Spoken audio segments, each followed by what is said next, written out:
Hey guys, it's Shax here for Cybersports Network with the support for Team Fnatic nRated or Christoph. There was an amazing game going on the big screen in the room, but there was an amazing game going on the second stream too, how Fnatic beat CLG.na. Can you give us a quick recap for the people who didn't see it? We expected the matches to be not that close. Actually, the first match was totally in their favor. Like from point one on, they actually managed to pull ahead.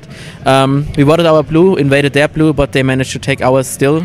They had TF and Galio would teleport and they swapped lanes, so it's really hard to dive Galio, so we decided to protect top lane, but since they grouped up as 4, they were one more, so we had to leave top lane.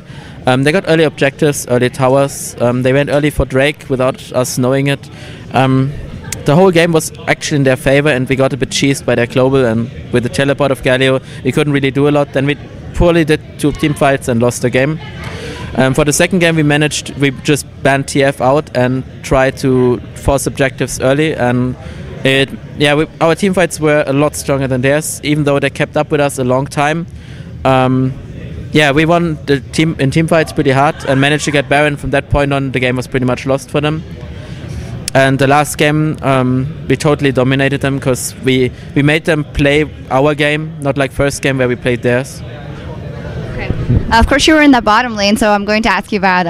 You might have seen Doublelift talking to me yesterday, and he said, "Well, Reckles' Vayne is trash." Well, it's typical Doublelift speak, but he said, "Well, he's just a little overhyped. He's not that good on it." And then you were against Doublelift's Vayne in that last game, so can you shed your light on him a bit?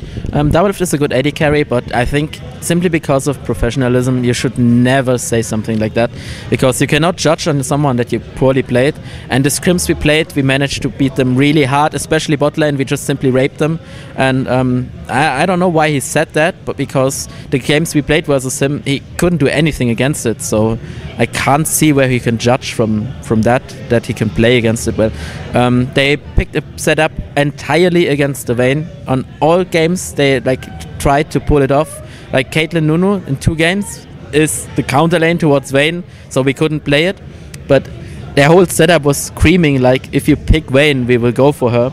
So I don't know why you would say that, because if you're so afraid that you have to pick setups against a certain champ, and then you say the champ, that the guy that plays that champ is actually bad with it, I don't know, he should be a bit more careful then. Okay.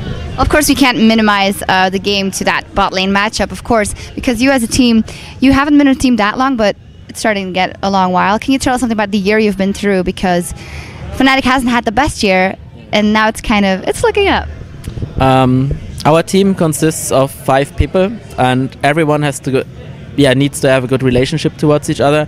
And I'm happy to call 4 people in my team actually friend. So we are good towards each other, and as long as you have a good relationship between each other, you can manage to improve, because you will not take faults that someone tells you as faults. You will take them as tries to improve you. So yeah, you can always improve if the people push you into a better direction, and we do that, and we consistently get better. We don't get worse. So at a certain point, we have to compete on a higher level, and at this tournament, we actually did. Absolutely. Can you tell us something people always want to know about? What have you been doing in Las Vegas besides, of course, fully concentrating on the game? You are 21. Yes, right? Okay, then you have the cool stuff.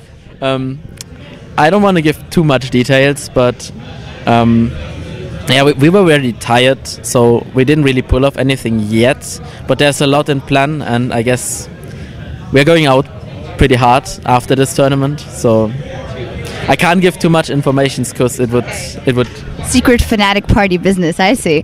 Anyway, your next first tournament comes first. Your matchup is going to be World Elite.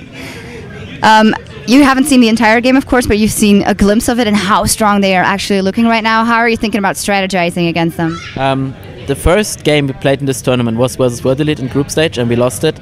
It was because we messed up strategies. We were kind of nervous, which is really uncommon for us, but we mixed up strategies, picks, bans. The level 1 was messy, so in order to win, we just have to play our game and make them play our game, and I think we have more than a good shot to win this. Well, I'm rooting for you because Europe represent, of course. Hey, Crepo is flipping us off right now. He isn't too happy because he had to feel the wrath of of World Elite. But I wish you a lot of luck in your upcoming matches. Well, not luck, skill, of course, obviously. Do you have any shout-outs? Of course, Fnatic making us come here. Like, it was a last-minute flight, so it actually cost us a lot. It cost Fnatic a lot, and they pulled off a lot to get us here. And they couldn't have done that without the sponsors, of course. And like throughout this tournament, we always got critics by our fans, and we are happy for that. And we always we love to communicate with the fans, and without them, we wouldn't be what we are as well. Like, we need the feedback and the backup of our fans, and keep cheering for us. They're cheering for you, all right. Thank you very much for this interview.